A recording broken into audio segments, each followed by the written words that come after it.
வணக்கம் சார். வணக்கம். ரீல்ஸ் எடுத்து மக்கள்கிட்ட இது மூலயமா அவங்க மனசில் அதாவது உண்மையாக அவங்க நடந்துக்கல, கொஞ்சம் ஆர்டிஃபிஷியலாக இருக்கிறாங்கன்ற மாதிரிலாம் பேச்சுக்கள் அடிப்படுது. இல்லைம்மா, டெக்னாலஜியே மாறுது.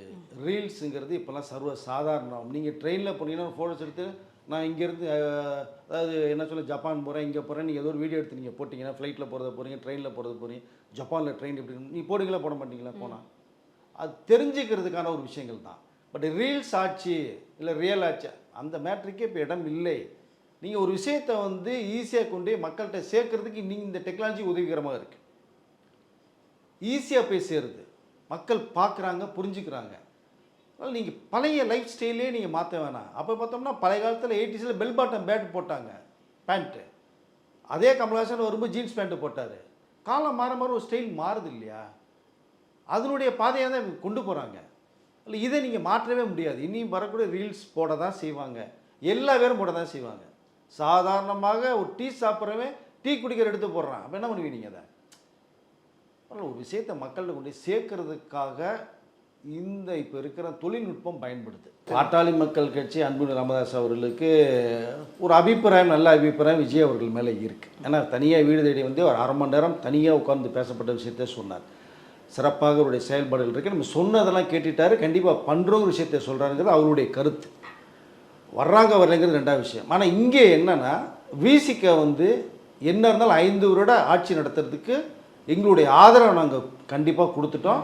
மாற்று கருத்தே இல்லை, எந்த விதமான ஒரு குளறுபடியும் இருக்காதுங்கிற விஷயத்த அதை விசிகனுடைய தலைவர் திருமாவளவன் சொல்லிகிட்டே தான் இருக்கார். நேற்று கூட ஒரு விஷயத்தில் சொன்னார், அமைச்சர்லேயும் ஒரு போஸ்ட் கொடுத்தாச்சு.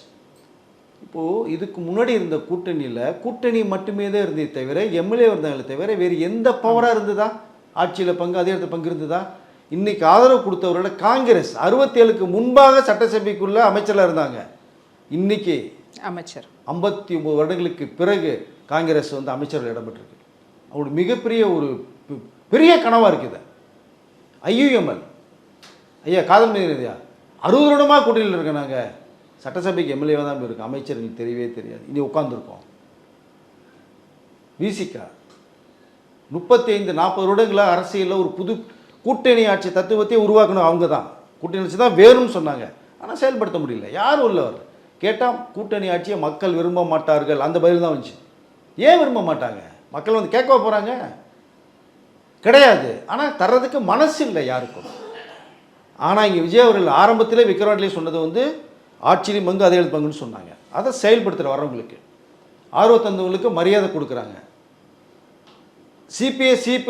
சிபிஎம்முக்கே அமைச்சர் இடம் கொடுத்தாரு, அவரு தான் வேணாம் இல்லை எங்களுடைய இதுக்கு ஆதரவு தர்றோம், கண்டிப்பாக 5 வருடமாக நீங்கள் இருப்பதற்கு எங்களுடைய ஒத்துழைப்பு இருக்குது, கவலைப்படாதீங்க, எங்கே குரல் ஆதரவு கொடுப்போம், நீங்கள் சரியாக செய்யறதுக்கு நாங்கள் எதிர்ப்பு குரலும் கொடுப்போம், ஆனால் 5 வருடம் எங்களுக்கு ஆதரவு இருக்குன்னு தெளிவுபடுத்தினாங்க. சிறப்பாக இருக்குங்க. 8 பட்டியலின் அமைச்சர்களில் போஸ்டர் கொடுத்துருக்காங்க. எங்கே நடந்தது? வன்னியரசு அவர்கள் அமைச்சராக வரணும்னா இது அவர்களுக்கு மிக ஒரு கனவாகவே தான் இருக்குது. ஆனால் அமைச்சர் இது எப்படி பார்ப்பீங்க நீங்கள் அதை? அதனால் விசிக அவர்கள் போகிறதுக்கு வாய்ப்பே கிடையாது. தெளிவாக சொல்லிட்டாங்க. அன்புமணி ராமதாஸ் அவர்களுக்கு முன்னாடியே வந்திருந்தாங்கன்னா அது சிறப்பான ஒரு இடம் இருந்தது. 4 எம்எல்ஏக்கள் எஸ் வந்திருந்தாங்கன்னா கண்டிப்பாக அவருடைய துணைவியார் அவர்கள் எம்எல்ஏ இருக்காங்க, கண்டிப்பாக ஒரு அமைச்சர் போஸ்ட்டு கண்டிப்பாக கிடைச்சிருக்கும். ஆனால் நீங்கள் யோசித்தீங்க, ஸோ தாமதப்படுத்துனீங்க. இங்கே விசிக அவர்கள் கடைசி நேரத்தில் யோசிக்கலை, ஒரு முடிவு எடுத்தாங்க. டக்குன்னு ஆரோக்கியத்தை கொடுத்தாங்க. 9ஆம் தேதி ஈவினிங் கொடுக்குறோம், 10ஆம் தேதி முதலமைச்சர் பதவி ஏற்றாங்க. ஸோ அதில் ஆதரவு கொடுத்தவர்கள் சிறப்பாக இருக்காங்க. 5 பேருமே வெளியில் நாங்கள் போக மாட்டோம், ஆதரவு கண்டிப்பாக இருக்குது அப்படிங்கிறத தெளிவுபடுத்திட்டாங்க. பட் இவர்கள் பார்த்தது சில கோரிக்கைகளுக்காக பார்த்தாங்க. தாவைக்கால வர்றதுக்கும் கிட்டத்தட்ட விருப்பம் இருக்கிற விஷயந்தான் வருது. ஆனால் இறுதி முடிவு யாருமே எடுக்கலை. வந்தால் சிறப்பு தான், வருவாங்களா இல்லைன்னு தெரியாது. ஆனால் இப்போ விஜய் அவர்களுக்கு அந்த அமைச்சர்களில் 120 பேர் இருக்காங்க, தேவையில்லை. இப்போ இடைத்தேர்தலில் வரப்போகுது. இப்போ 7 சீட்டு இருக்குது, 7 சீட் இடைத்தேர்தல் வரப்போகுது. ஸோ அது தேர்வும்போது அதில் வெற்றி பெற்றாங்க. அது வேறு இன்னும் கூடுதலாக போய்கிட்டே இருக்குது. ஒரு அது போய்கிட்டே இருக்குது. அதை ஒன்றும் பண்ண முடியாதுங்க. நீங்கள் யாரும் போய் இன்னும் குதிரை பெருமோ எந்த பெருமோ பேச கிடையாது. ஒரு இடத்துல உங்களுக்கு பிடிக்கல, அங்கே மரியாதை இல்லை, கட்சி தலைமை சரியில்லை, செயல்பாடுகள் சரியில்லை, கூட்டணிக்குள்ள விஜய் அவர்கள் வர்றேன்னு சொன்னதுக்கு நீங்கள் வேற கதவை சாத்துறீங்கன்னு தான் சொல்கிறாங்க அதான் உண்மையாக இருக்கு. அப்போ 60 வருடமாக எதை நோக்கி எம்ஜிஆர் அவர்கள் கட்சி ஆரம்பித்தாங்களோ எதிர்முரிமை இருந்தவர்களுக்கு நீங்கள் விஜய் அவர்கள் முதலமைச்சரை உட்கார வைக்கக்கூடாதுன்னு சொல்லி டக்குன்னு கூட்டணிக்குள்ளே போய் நீங்கள் உருவாக்கணும் போது அது எப்படி பார்க்கணும்னா ஐஎம்எல் தலைவர் சொல்கிறாரு, பேரதிர்ச்சியாக இருந்ததுன்றாங்க. என்னங்க இது, இப்படி ஒரு பெரிய குண்டை தூக்கி போடுறீங்க? இல்லை, அது சரியாக வராது. அப்போது இவர்கள் வந்து கூட்டணியில் வருவாங்களா வரமாட்டாங்கிறது ரெண்டாவது விஷயம். பட் இடத்தில் வரப்போகுது. நிறைய பேர் வரான்னு சொன்னீங்க. கட்சியில் உடன்பாடு இல்லை, மரியாதை இல்லை, கொடுத்த போஸ்ட் பூரா பிடிக்கிட்டாங்க, மன்னிப்பு கடிதம் கேட்குறாங்க. அப்போ அவரை மாதிரி தான் நாங்களும் 2 பேருக்கு ஈக்குவல் அரசியல் அனுபவம் இருக்குது. அப்போது கட்சியில் உள்ள நிர்வாகிகளே மதிப்பில் இடத்துல வர முடியாது. ஏன்னா ஏற்கனவே வந்து 5 வருடம் இல்லை, திரும்பி 5 வருஷம் இருக்கிற மக்கள்கிட்ட எப்படி போய் ஒரு விஷயத்த சொல்கிறாங்க, ஒரு தெருவில் பிரச்சனைன்னு செய்ய முடியலன்னா. ஆனால் மக்களே வந்து இந்த 2 கட்சியும் இல்லாமல் 3ஆவதாக ஒருத்தவங்க வரணுன்றதுக்காக தானே இவங்களுக்கு ஓட்டு போட்டிருக்கிறாங்க.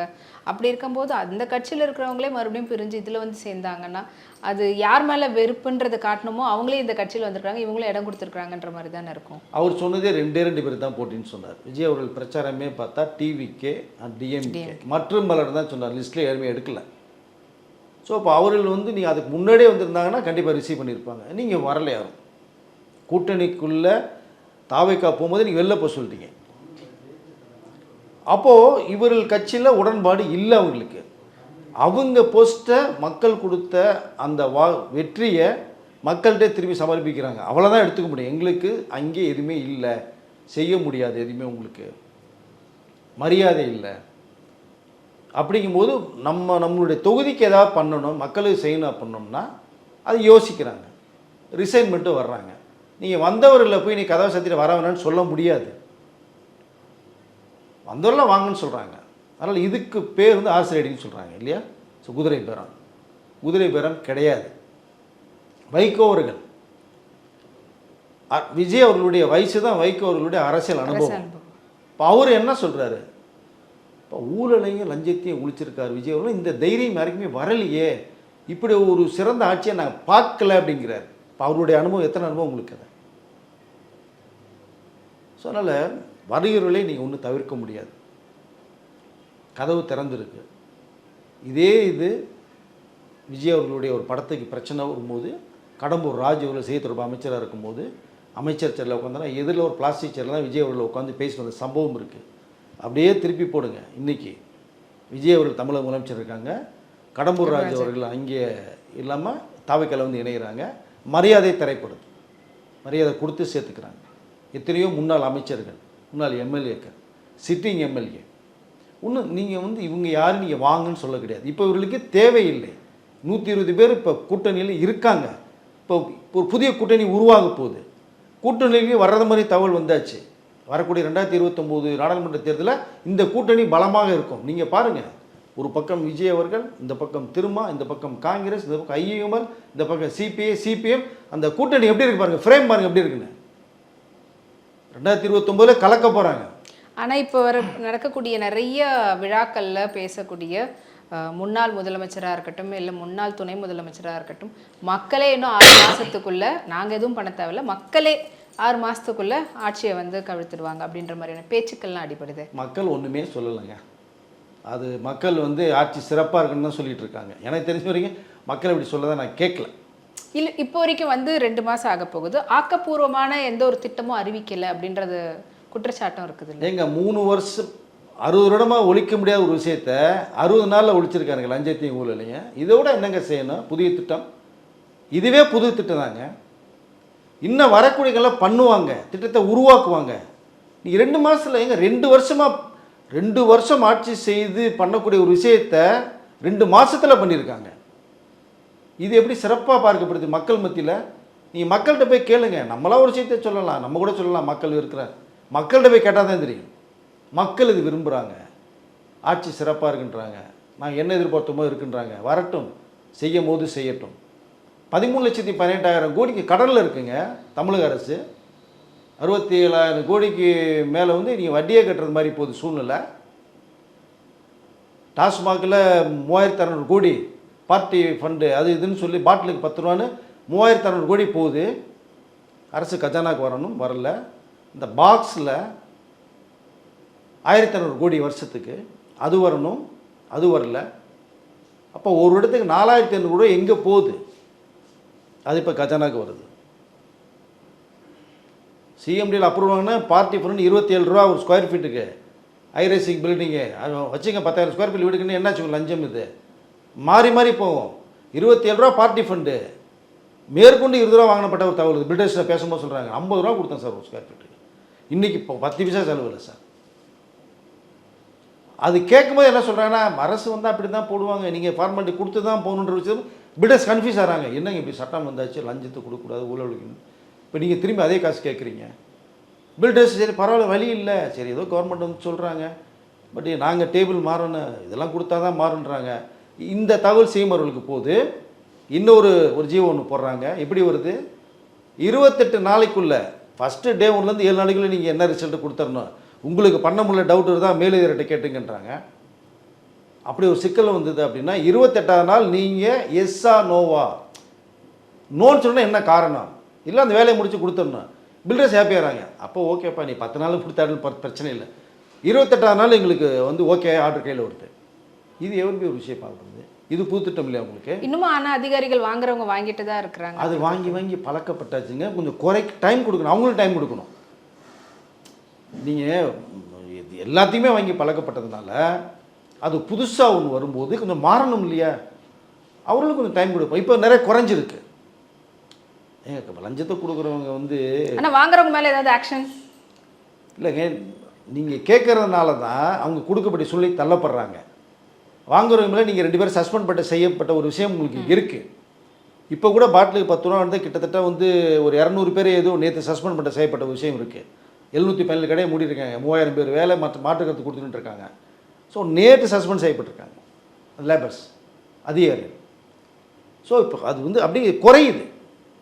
75-80% குறைஞ்சிருச்சு. போக போக முற்றிலுமாக குறையும். இதுவே நான் ஒரு புது திட்டமாக தான் நான் பார்க்குறேன், மக்களும் அதான் பார்க்குறாங்க. அதில் 3 மாதம் ஆட்சிக்கு வந்துடும், 6 மாதம் ஆட்சிக்கு வந்துருங்கிறதெல்லாம் அதுதான் திரும்ப அவர்கள் நேற்று ரொம்ப டென்ஷனில் சொல்லி திரும்ப ஐயமல் தலைவராக சொல்லி ஏன் திரும்ப நீங்கள் 3 மாதம் 6 மாதம் சொல்லி. நான் என்ன கேட்குறேன், 3 மாதம் 6 மாதம் ஆட்சி கவுறுதுங்கிறதெல்லாம் வந்து சொல்லி மக்களை ஏற்றுக்கொள்ள மாட்டாங்க. மற்ற கூட்டணியில் இருக்கிற வேலையை கிடையாது. ஆனால் மக்களுக்கு என்ன செய்யணும், இது செய்யுங்க அப்படின்னா மக்கள் மத்தியில் வந்து ஒரு இமேஜ் வரும், எல்லாருக்குமே நல்ல மதிப்பு வரும். மக்களுக்காக குரல் கொடுக்குறாங்க, போடுறாங்க. திரும்ப 3 மாதம் 6 மாதம் 3 மாதம் 6 மாதம் என்ன சொல்கிறதே தெரியல. ஆனால் மக்கள் அது எதுவுமே வந்து சொல்லலை. மக்கள் மனசில் விஜய் அவர்கள் இன்னும் ஆழமாக அவருடைய மனசில் உட்காந்துருக்காங்க அப்படிங்கிறது தான் எனக்கு தெரியுது. ஸோ பேசுகிறவங்க பேசிட்டு போனாலும் மக்கள் மனசில் நீங்காத இடம் பிடிச்சவராக தான். அதுதான் விஜய் அவருடைய என்ன செயல்பாடுன்னு இந்த காலம் விட்டுறாரு, உன்னிப்பாக கவனிக்கிறாரு, நோட்ஸ் எடுத்துக்கிறாரு.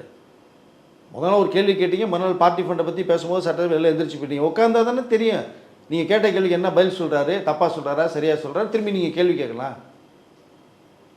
அப்போது பேசாமல் செயல்பட்டு இருக்கார். நீங்கள் பேசுன்னு சொன்னால் மறுநாள் பேசுனா ஆள் இல்லை. நீங்கள் பேசுங்க, மக்களுடைய பார்வைக்கு விட்றேன்ட்டார். நான் செயலில் காட்டுறேன். அவருடைய செயல்பாடுகள் விடுதார். ஒரு சிறந்த ஒரு ஆட்சி தான் பண்ணிகிட்ருக்காங்கிறதா மக்களுடைய கருத்தாக இருக்குன்னு நான் நினைக்கிறேன். நன்றி சார்.